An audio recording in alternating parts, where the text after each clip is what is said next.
It is no exaggeration to say that his crimes are the stuff of nightmares. Prosecutors accuse Vance Belter of meticulously planning the assassination of Minnesota lawmakers. Belter faces federal and state charges of murder and attempted murder. It's a chilling attack on our democracy, on our way of life. A federal prosecutor today laid out what he called the chilling details of the alleged plot by Vance Belter to assassinate Minnesota lawmakers. And he revealed Belter showed up over the weekend at the homes of 4 legislators in all. He is charged with the murder of State Representative Melissa Hortman and her husband, and the attempted murder of State Senator John Hoffman and his wife. Notebooks were found indicating the alleged plot was months in the planning, meticulous planning, and containing the names of dozens of elected officials. What was not found in these writings, the prosecutor said, is a clear motive, but he called it a political assassination. Lilia Luciano is in Minneapolis following the investigation tonight. Lilia? Well, today, Belter showed up in federal court for the first time. He appeared calm, confident. It's like he understood everything. We heard him there ask the judge for a public defender since he could not afford an attorney. It's the first time that we've seen him since that massive manhunt came to an end when he surrendered, crawling out of the woods last night in a woods area near his home. It is no exaggeration to say that his crimes are the stuff of nightmares. Not 2, but 4 Minnesota state lawmakers were allegedly targeted by 57-year-old Vance Belter. The suspect arrived at their homes after midnight on Saturday with the intent to kill, according to acting U.S. Attorney Joseph Thompson. Belter stalked his victims like prey. He went to their homes, held them out as a police officer, and shot them in cold blood. Prosecutors say the suspect was wearing a realistic-looking face mask, tactical gear, and was disguised as a police officer when he arrived at the home of his first target, State Senator John Hoffman. Belter shot him repeatedly. Belter then shot Miss Hoffman repeatedly. The couple was seriously wounded. Their daughter called police. It was then that officers went to check on other lawmakers' homes. It was at his 4th stop, Representative Melissa Hortman's house, where officials say he carried out what they call a political assassination of the former state House Speaker and her husband. Investigators say a search of the suspect's SUV turned up 5 more firearms and ammunition. Notebooks were also found containing a list of more than 45 lawmakers from Minnesota and beyond, as well as abortion rights advocates. After sightings near the suspect's property on Sunday night, SWAT teams searching the adjacent woods used surveillance technology, including infrared cameras, to track down his location. We spoke with his childhood friend and recent roommate, David. Can you talk about his politics a little bit? Well, everyone's calling him a Democrat. He's not a Democrat. He would be offended if people called him a Democrat. David told us that Belter was a born-again Christian, that he was very conservative, but that he didn't seem lately overtly political. He told us many more explanations, gave us many more explanations as to why he wanted to state on the record that he's a Democrat, because apparently there were some narratives online that seemed to indicate the contrary. Now, police are not yet talking about a motive. He's next due in court on June 27th. Lily Luciano, thank you. The war between Israel and Iran intensified through the weekend. The countries are separated by 1,000 miles, with Iraq, Syria, and Jordan in between. After 5 days of attacks, the Iranian Ministry of Health says 224 people have been killed by Israeli airstrikes. In Israel, officials say 24 people have died in ballistic missile attacks, mainly on the cities of Tel Aviv and Bat Yam. Israeli jets have bombed the Iranian capital of Tehran, as well as nuclear installations, including the main uranium enrichment site of Natanz. Our correspondent Deborah Patta is in Tel Aviv tonight. An Iranian strike deep in the heart of Tel Aviv. For the 5th straight day, the skies above the city lit up as Israel's air defense system intercepted one Iranian missile after another. The arch-rivals have been locked in battle, launching tit-for-tat strikes. The Israeli Air Force controls the skies of Tehran, Prime Minister Benjamin Netanyahu said earlier. Not far from Tel Aviv, in the city of Petah Tikva, this is the moment an Iranian missile slammed into an apartment block, killing 4 people. Israeli-American Lihi Greiner was with her husband and 3 children hiding in their safe room at the time. Even our safe room was shaking. When we entered her apartment, there was shattered glass strewn everywhere. This new war with Iran could go on for a while. Iran? Are you prepared for that? It's huge. I'm not prepared. I'm just going to go and run in my little bomb shelter. I'm not prepared for anything. I wasn't prepared for this. The human cost is escalating on both sides, with a far higher death toll in Iran. Thousands of Iranians have been fleeing the capital, Tehran. They are not used to being under attack. There is fear everywhere, said Zohre Shebelizadeh. We feel like something really bad might happen in the city. Israel has been striking energy and nuclear facilities, and just today, this hit on the Iranian state broadcaster. Deb, you were in Israel before when Iranian missiles were raining down. What's different this time? Well, John, during the Iranian strike in April last year, 99% of those missiles were intercepted, most before even reaching Israeli skies. Now, remember, Israel was supported by its allies, the UK, France, and the US. Now it's fighting alone for the most part, with Iran striking every night. So some missiles do break through, and Israelis are used to feeling very safe. The question will be, how much pain are they prepared to bear if this goes on for a long time? Okay, Deb Patta, we know you're doing everything to stay safe there in Tel Aviv. Thank you. Iran is calling on President Trump to use his influence to arrange a ceasefire, and the president says it's time for Iran to make a deal. It's painful for both parties, but I'd say Iran is not winning this war. And they should talk, and they should talk immediately before it's too late. The president is at the G7 summit in Canada. Nancy Cordes joins us now from Calgary. John, this evening there is a surprising last-minute change to the president's schedule here in Canada. Just one day into a 2-day summit, the White House has announced that President Trump will be heading home to Washington early. Here's the announcement. It came from White House Press Secretary Caroline Leavitt, who says that because of what's going on in the Middle East, Mr. Trump will be leaving tonight after dinner with heads of state. Now, White House officials haven't explained why the president couldn't monitor the events in the Middle East from here in Canada, where he has been meeting with the leaders of the world's largest democracies, who are also concerned about this conflict. His abrupt departure, though, comes after he posted this ominous and cryptic message on social media just this evening. He said, quote, "Everyone should immediately evacuate Tehran." White House officials haven't said whether Trump was foreshadowing another Israeli strike with that post, but they say it doesn't mean that the U.S. is getting involved in this conflict.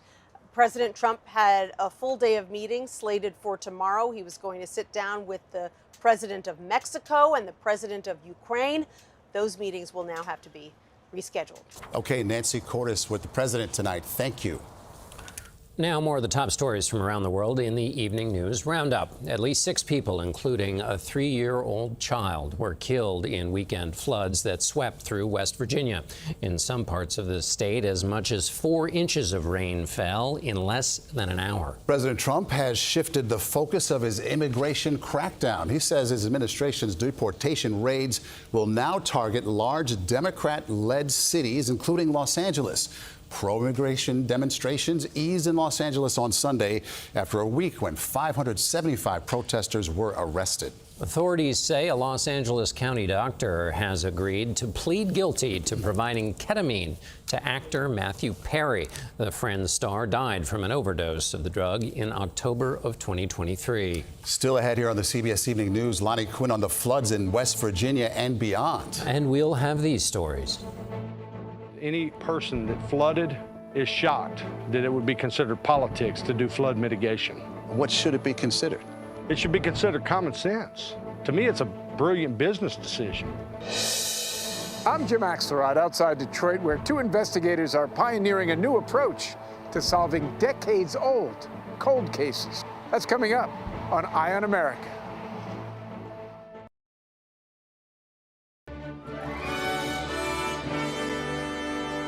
President Trump wants to eliminate FEMA and leave it to the states to respond to disasters. He's already eliminated one FEMA program the White House believes was wasteful. That program gave vulnerable communities money for such projects as improving stormwater drainage and hardening their electric grids. A CBS News investigation found the cuts disproportionately affect areas that voted for Mr. Trump, including the small town of Central in Louisiana. This was the town of Central, Louisiana in August 2016. 24 inches of rain fell here over the course of 48 hours, flooded out and destroyed about 60% of its structures. You're okay. You can't imagine. Look out here and imagine covered in water. Mayor Wade Evans gave us a tour. He and his family had to evacuate when floodwaters overtook his neighborhood 9 years ago. Many people didn't have flood insurance. The despair in their eyes is what got me into politics. That touched you? I said that somebody's got to do a better job. That opportunity came in July last year when Evans successfully secured a nearly $40 million FEMA grant to build a new flood control system. The purple are houses or structures that are impacted positively by this project. Without the federal funding, these areas will get flooded. It's not a matter of if, but when, yes? Yes, yes. The money came from a program set up by the first Trump administration to shore up areas with high risk of storm damage. But in April, FEMA abruptly canceled the $5 billion program, writing in a press release it was wasteful and more concerned with political agendas than helping Americans. Any person that flooded is shocked that it would be considered politics to do flood mitigation. What should it be considered? It should be considered common sense. To me, it's a brilliant business decision. In Louisiana alone, 34 grants totaling $185 million were eliminated. A CBS News investigation found Republican-leaning places, such as Central, are bearing the brunt of cuts. 2/3 of counties that have lost their funding chose President Trump over Kamala Harris in the 2024 election. Earlier this month, Evans went to Washington to lobby his lawmakers, but says he was told it's up to the White House to reinstate the funding. 80% of this community voted for the president. Yes. If you and anyone else in the community had a moment with him, what would you say to him? I would tell him, Mr. President, it's time to put the bomb away and pull out the scalpel. And let's look at these projects for the merit of what they do, not politics. And we asked the White House for a response about what we found here, but they chose not to comment.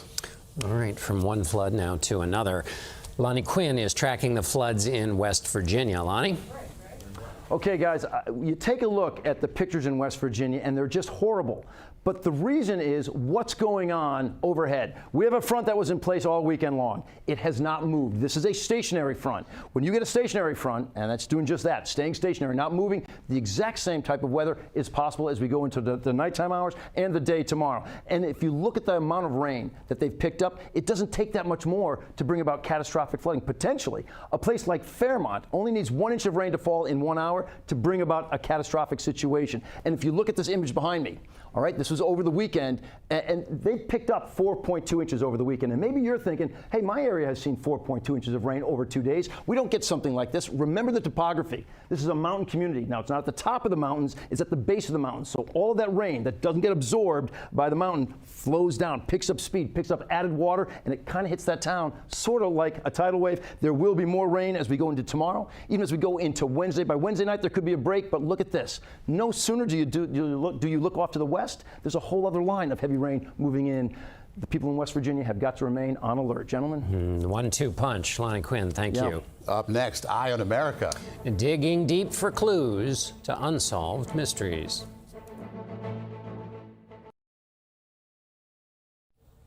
Every minute in this country, at least one person is reported missing. And every 2 hours, an unidentified body is recovered. In Detroit, a cop and an FBI evidence expert have teamed up to try to find the missing. The search begins in the city's cemeteries. Jim Axelrod has tonight's Eye on America. It was an unknown race, male in the 70s. Sergeant Shannon Jones runs the Missing Persons Unit for the Detroit Police Department. You hear that desperation in a lot of the families, you know, just begging you, please help. In 2018, she had an idea. that might change everything when it comes to finding out what happened to those who've gone missing. When I first said it, I thought it was crazy. Sergeant Jones thought clues were buried All the way down here. to all the way down that way. There are bodies buried? Yes. She knew Detroit had historically buried unidentified crime victims in cemeteries across the city. There was a total of about 200 cases 200. that we had documented. That went back to 1959. She proposed digging up all the bodies they could find to test their DNA. This isn't just about police work. This is about restoring someone's humanity. Yes. My whole goal was always giving them their name back and helping some families with some answers. But that kind of large-scale exhumation required technology and manpower Jones didn't have. My first thought was, I'm all in, let's get it organized and let's go dig. So she turned to FBI Special Agent Leslie Larson. Why not use the resources that we have in our criminal laboratories, which are phenomenal, to take science and apply it to old cases? Was anybody doing anything like that? No one in the country has done a mass exhumation project to the level that we have. In 2019, FBI techs began taking DNA from the unidentified remains and running it through several databases. DNA from at-home testing kits and samples from relatives given directly to law enforcement. We get that lab report back with someone's name on it. That is absolutely a powerful feeling for sure. I've had people reach out from all over the country asking to bring Operation United to their cities. So far, Operation United has resulted in 33 positive IDs of people who disappeared. I never really got like a story. Like Christina Morris's father, who vanished in 1995, 5 months before she was born. Unsolved Mysteries became one of my favorite shows for a little while there. Because you wanted the mystery solved of where your dad was. Yeah. In 2020, she got a call from Sergeant Jones. Her father's remains had been identified. There's now an active murder investigation underway. I would have went my whole life drowning in the unknown. But the work of Sergeant Jones means she won't have to. There is that little bit of weight that you're able to pull off that family and that constant, where are they, where are they? You know, that part is gone for them. For them, and maybe one day, for families all over the country. Not here. For Eye on America, I'm Jim Axelrod in Detroit. And Maurice and I will be back in a moment. This portion of the CBS Evening News is brought to you by Nariva Brain Health Supplements. When you need to remember, remember Nariva. Finally, tonight, General Mills is saying cheerio to 3 kinds of Cheerios: Honey Nut Medley Crunch, Chocolate Peanut Butter, and Honey Nut Minis. Just the latest cereals someone thought were a good idea. The first cereal in the 1860s was called Granula. It was so hard it had to be soaked in milk overnight. In 1904 came Elijah's Manna, but Post later thought Toasties was a catchier name for these cornflakes. Granula and Toasties are long gone. So is Mr. T, the cereal shaped like a T. Sesame Street's C is for cereal. It had no C, only X's and O's. Stax was billed as a cereal you could stack. Why you'd want to, they didn't say. There were Fruit Brute, Moonstones, and Donkey Kong Crunch. Banana Wackies. Wackies, Freakies, and Corn Crackos. Urkels, O's, Nerds. Oh, and Nickelodeon Slime. Nickelodeon owned by our parent company, Paramount. Kellogg's had cornflakes with instant bananas, and Post artificially flavored chicken and waffles. What? No turkey and cranberry? All those cereals, now breakfast history. And if you're feeling a little queasy, we understand. That is the CBS Evening News. I'm Maurice Dubois. I'm John Dickerson. See you soon on Evening News Plus, streaming on CBS News 24/7. And we'll see you right back here tomorrow. Have a good night.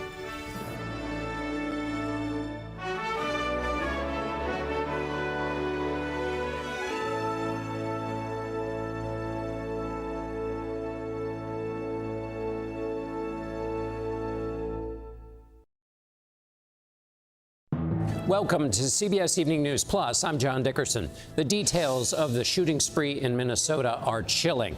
We've learned the shooter visited 2 other lawmakers on his hit list, but just didn't find them. Scott MacFarlane reports on the growing threat of political violence across the United States. And the Trump administration adds exceptions to its immigration crackdown, stopping raids on hotels, restaurants, and farms. Instead, the president says deportation efforts should ramp up in Democratic-run cities. Camila Montoya-Galvez has the new developments. Those stories and more right after our news headlines. On day 4 of Israel's assault on Iran, Israeli airstrikes hit Iran's state-run TV station during a live broadcast. That attack came after Iran fired a wave of missiles that killed at least 8 people in Israel. Israel, meanwhile, claims it has now control of the airspace over the Iranian capital of Tehran. At the Group of 7 summit in Canada, President Trump is making trade deals with allies a top priority, but not such a big one that he agreed to sign a G7 statement calling for an end to the war between Israel and Iran. But President Trump did urge Iran to return to negotiations to end its nuclear ambitions before, quote, it's too late.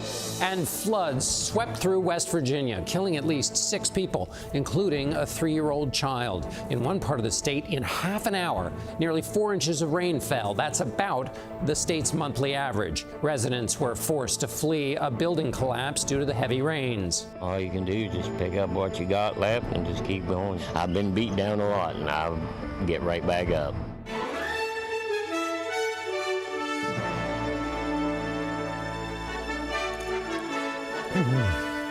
We begin tonight with disturbing new details about the man accused of shooting 2 Minnesota lawmakers and their spouses in a politically motivated attack over the weekend. Law enforcement says Vance Bolter went to the homes of at least 2 other elected officials the night of the attack. The case is raising concerns about the increased threat of political violence nationwide, and CBS Justice correspondent Scott MacFarlane joins me now. What raises the most alarms in this case, Scott? This case has distinctively rattled people here in Washington and in state capitals across the country, John. The perniciousness of this case, because this defendant is accused of trying to mimic a police officer using this sophisticated, what police today said was a very realistic silicone mask. It does so much damage to the inherent trust you need to have with police if you're a public official and want your home protected. This could be copycatted, this could be mechanized by other people down the road. There's just a different tenor now, John. We entered this weekend with a general concern about the well-being of our public officials, about the rise in threats. This is metastasized now into a fear, if not a panic, among some office holders. Wow. And remind us again, Scott, how this fits into that larger picture you were talking about, the threats to lawmakers, just in general, as those have increased. We don't want to overstate it, but the longtime U.S. Capitol Police Chief, who just retired this month, called it staggering, the number of threats they're dealing with against elected officials. Take a look at some numbers obtained by CBS News. In the time between 2018 and 2024, look at that. The number of threat investigations has nearly tripled, nearly 10,000 a year, too many to chase down each one potentially. The Capitol Police, who handle those 535 elected members of Congress, they have a budget request for next year that caught my eye. I had to look at it twice to make sure it was real. Nearly $1 billion they want for 2026, arguing for all these reasons they have to be better getting into communities to protect members of Congress at their homes, as is evident by what happened in Minnesota this weekend. It's double what it was in 2018, and they were spending a lot of money then, John. Scott MacFarlane in Washington. Thank you, Scott.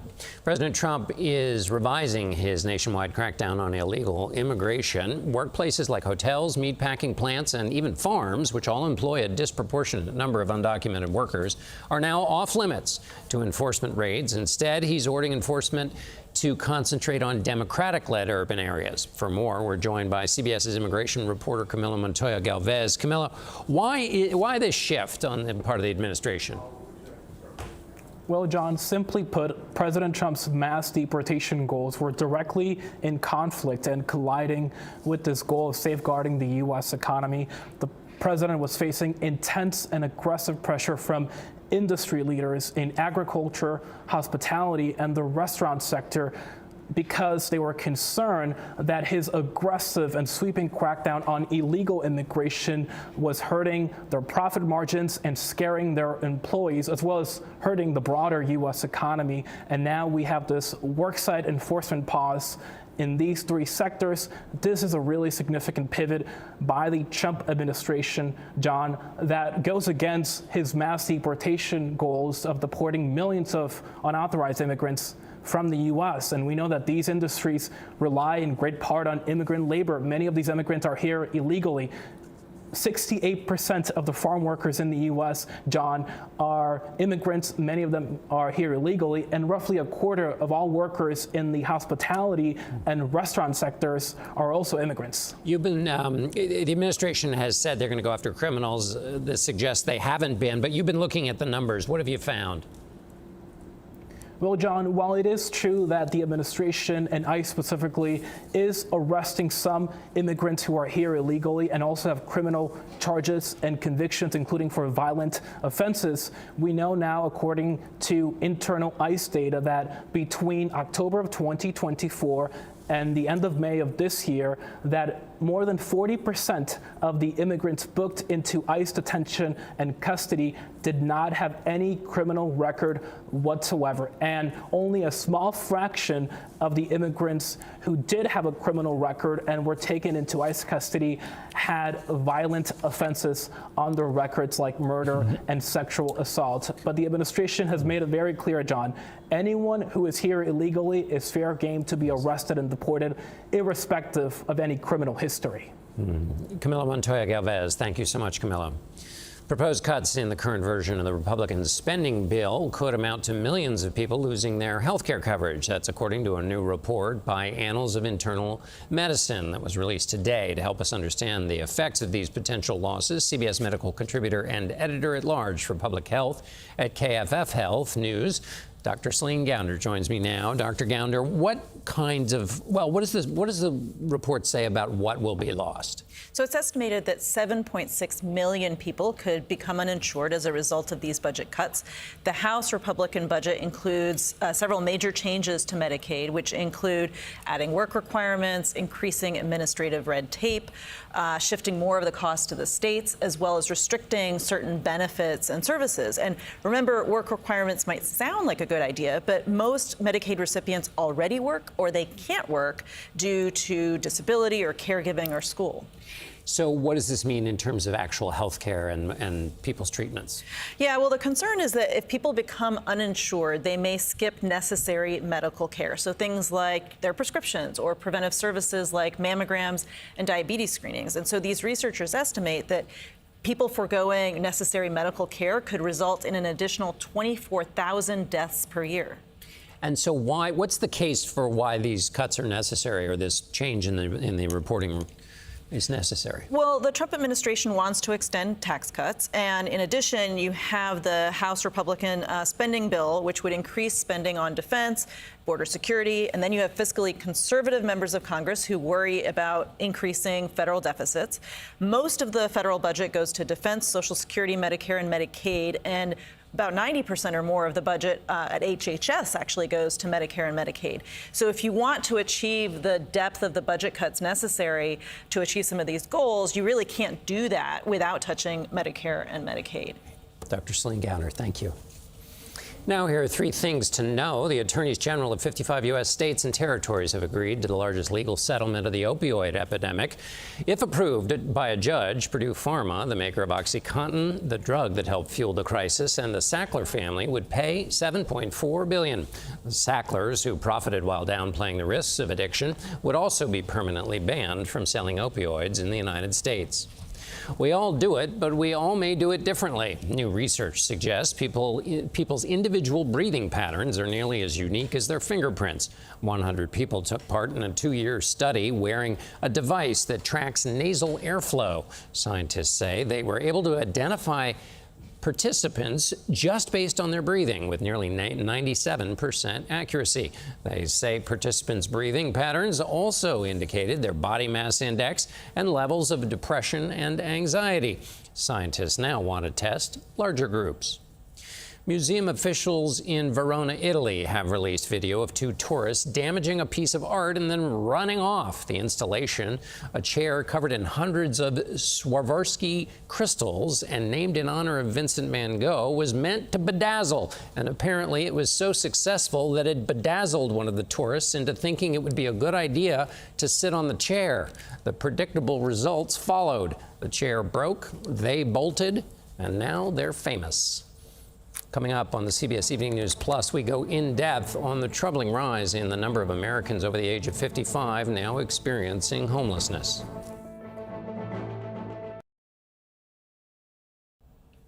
On any given night, more than 140,000 Americans 55 years or older experience homelessness, and it's estimated that number could nearly triple by 2030.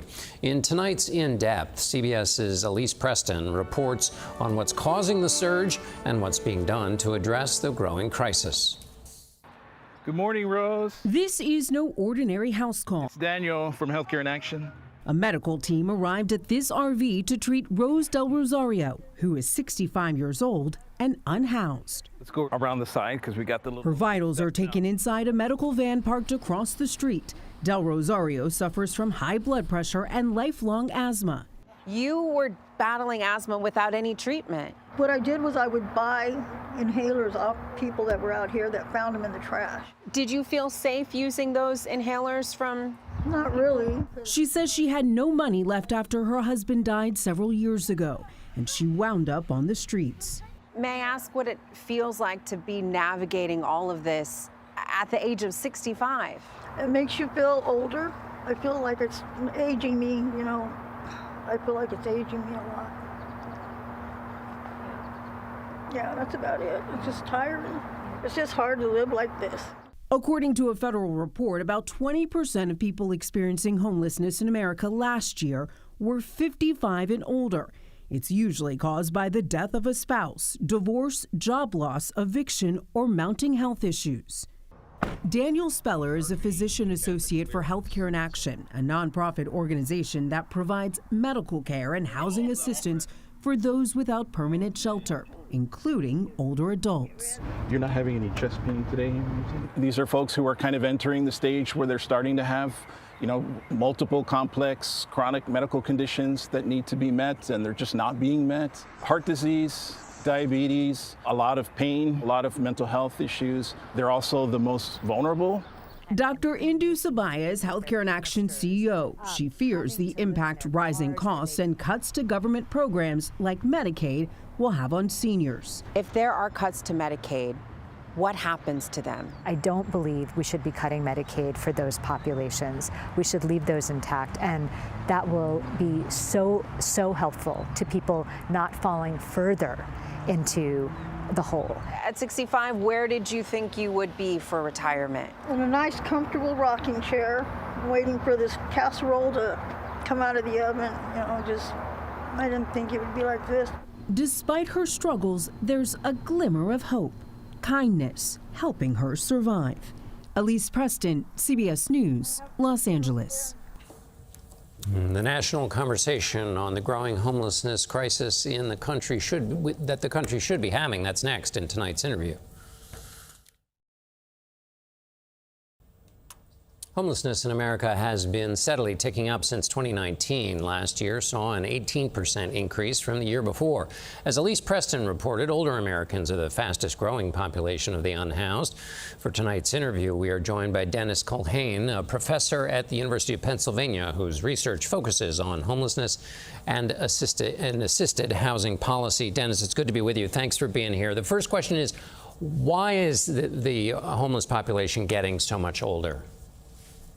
Well, we've had this aging trend that's actually been going on for over 30 years. The population born between 1955 and 1965, that would be the second half of the baby boom generation, they have constituted the largest subsegment of the population since 1990. So what we're seeing is these folks are now between the ages of 60 and 70. And so there, of course, we're seeing all sorts of increases in elderly homelessness as a result. And why are they uniquely vulnerable, or is it the fact that there are just more of them, you know, because of the baby boom and so forth? Actually, both of those things are true because there are more of them that put them at greater risk. And also, they came of age in the early 1980s at a time when there was very high unemployment and housing costs were rising. And so a lot of these folks were unable to get into the labor market by their mid-20s. And so they've struggled for years trying to get a toehold in the workforce. We saw in Elise's piece some of the physical issues that are associated with aging when you're unhoused. What other kinds of issues are a part of this cohort? Well, right now, what's making them also at risk is that many of them have depended on their parents for housing for many years or other relatives. And when one of those family members dies, they may lose access to their housing. So we're seeing one of the big reasons, the triggering event for many of these folks is that they've depended on family who are passing away. But of course, being homeless exposes them to all sorts of, physical conditions and social conditions that make their life very difficult. And of course, it brings on all sorts of health conditions. And being prematurely aged, because although they may be 55, 60 to 70, they really look 15 years older than they otherwise would be. So we see a whole host of conditions that are making it much more difficult for them to get out of homelessness. And what kind of public policy issues will that then compound, will that then create? Well, we already see that we have large numbers of these folks in emergency rooms. The major impact is in healthcare systems, and they end up hospitalized at very high rates. They often can't be discharged in a timely fashion because they have no place to go back to and no family to support them. So they often will end up even in nursing homes, even though those nursing homes, they will often get discharged right back into homelessness. The New Deal was, in theory, supposed to mitigate against this. What broke? Well, first, there's a significant number of people who are not eligible for Social Security. They didn't work on the books or they didn't accrue sufficient credits of paying into the Social Security system. So what they rely upon is a basic subsistence income that we have, which is really far below subsistence. It's called the SSI program, and it pays about $900 a month. And it's difficult to get into the program. And for old age, you're not eligible until you're 65. So a lot of these people are destitute and they have no resources. And that was not the intention of the New Deal programs. Dennis Colhane from the University of Pennsylvania. Thanks so much for being with us, Dennis. Thank you, John. My Reporter's Notebook is next. The rule of law has a carve-out for strawberries. Donald Trump has agreed to make exceptions to his immigration enforcement strategy, ordering a halt to workplace raids in key industries like agriculture, hospitality, and restaurants. The president posted, referring to those businesses, "Our very aggressive policy on immigration is taking very good, long-time workers away from them." When I interviewed Trump's immigration czar, Tom Homan, last week, he said, "If you're in the country illegally, you got a problem," meaning no exceptions. Companies that employ migrants, no exceptions either.